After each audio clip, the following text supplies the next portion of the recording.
Humans are flying around the moon again, even though machines have already done most of the work. Robotic probes can map the surface, analyze soil, and transmit data without risk to human life. They do not need air, food, or protection from radiation, and they can operate for years with limited intervention. They can survive conditions that would quickly damage human crews, and they do not require return capability. So the question is direct and unavoidable.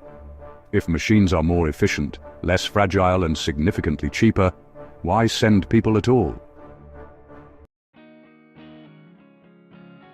The answer begins with what is actually happening in current missions like NASA's Artemis program. These flights are not simple repeats of Apollo, and they are not focused only on reaching the moon. They are system-level tests where propulsion, navigation, communication, and life support must all operate together under real mission conditions. Each system must remain stable not only on its own, but while interacting with every other system during launch, transit, orbit, and return. This turns the mission into a full integration test rather than a single objective flight.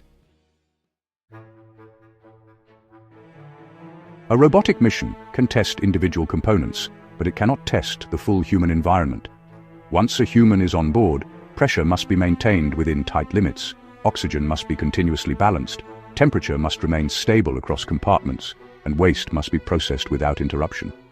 Small fluctuations that would not matter to a machine can quickly become critical for a crew. That shifts the engineering requirement from short-term functionality to continuous stability across the entire mission duration. Please subscribe. A human mission introduces constraints that machines do not have. Air must be recycled through closed-loop systems that cannot fail. Water must be recovered and reused repeatedly. Heat must be removed from confined environments where both people and electronics generate energy. Radiation exposure must be tracked and limited over time, especially during solar events. Each of these systems adds complexity, and more importantly, they must operate together without breakdown. The moon becomes the testing ground because of its position in space. It's far enough from Earth to introduce communication delay, orbital dynamics, and exposure to deep space radiation. At the same time, it's still close enough that a mission can return within days if a major failure occurs. This balance makes it the only place where full mission conditions can be tested without committing to a much longer and less forgiving journey. Machines can explore efficiently, but they're limited by delay and programming. For example, a rover on Mars might take several minutes to receive instructions from Earth, which means every action must be planned in advance. If the terrain shifts, if a tool fails, or if an unexpected feature appears, the system cannot respond immediately. A human on site can observe, decide, and act within seconds, allowing for rapid adjustment and much more flexible exploration.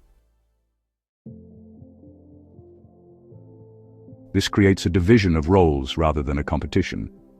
Machines are used for endurance, precision, and high-risk operations where failure is acceptable. They can operate continuously, perform repetitive tasks, and enter environments that would be dangerous for humans. Humans are used for judgment, adaptation, and integration across systems. They can interpret unexpected conditions, repair equipment, and adjust mission objectives in real time. But this combined approach introduces a major cost factor. Human missions require significant mass dedicated to survival systems. Every single kilogram launched must support life, including food, water, oxygen, shielding, and the ability to come back home. All of this increases both the launch cost and the overall system complexity. A robotic mission can be optimized for just one purpose, which helps reduce size and cost while boosting efficiency for that specific task. This works well for targeted exploration, but it creates a long-term limitation. Robotic missions are typically narrow in scope and limited in duration. Once a system fails or completes its objective, the mission ends. There is little ability to repair or extend the system, which means each new mission must start from scratch. This slows overall progress and increases cumulative cost over time. A human presence changes that whole structure by allowing systems to persist. Equipment can be repaired instead of abandoned. Experiments can be adjusted based on real-time results rather than waiting for a new mission. Infrastructure can be reused and expanded instead of having to be replaced. Over time, exploration shifts from isolated attempts to continuous operations that build on all the previous work. The next 5 years will begin to show this transition more clearly. NASA, together with partners like ESA and JAXA, is developing systems such as the Orion spacecraft and the Gateway station in lunar orbit. These are not designed for single use. They're intended to support repeated missions, longer stays, and more complex operations over time. In essence, they're laying the groundwork for a lasting presence around the moon. At the very same time, private companies are stepping in to develop high-capacity transport systems that can carry larger payloads at a much lower cost. The goal here is to boost launch frequency and drive down the cost per kilogram delivered to space. And when the cost drops, it changes the whole structure of exploration, because it means more missions, more testing, and quicker turnaround between mission cycles. As the frequency of launches ramps up, exploration starts to look less like a series of rare events and more like ongoing operations.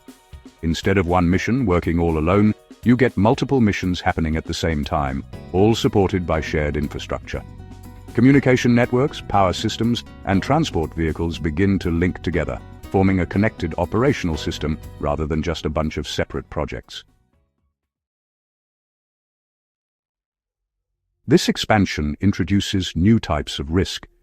When systems become interconnected, a failure in one area can affect multiple missions. A disruption in power, communication, or transport can cascade across operations. That's why systems must be designed for reliability and fault tolerance, making sure they continue operating even when parts degrade or fail. Mission planning also changes under this model. A landing site isn't just a destination anymore. It becomes a place where equipment accumulates, operations repeat, and capability increases with every mission. Robots might prepare sites in advance by mapping terrain and deploying equipment, while humans arrive later on to extend operations and adapt systems in real time. This layered approach allows exploration to expand outward. Systems tested around the moon can be adapted for missions to Mars and beyond, where distance increases the importance of reliability and self-sufficiency.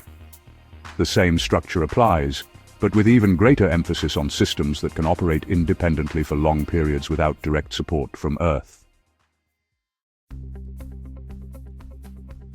What changes in practical terms is the structure of exploration itself. Instead of sending a machine to complete a task and end the mission, systems are now designed to remain active, support future missions, and improve over time.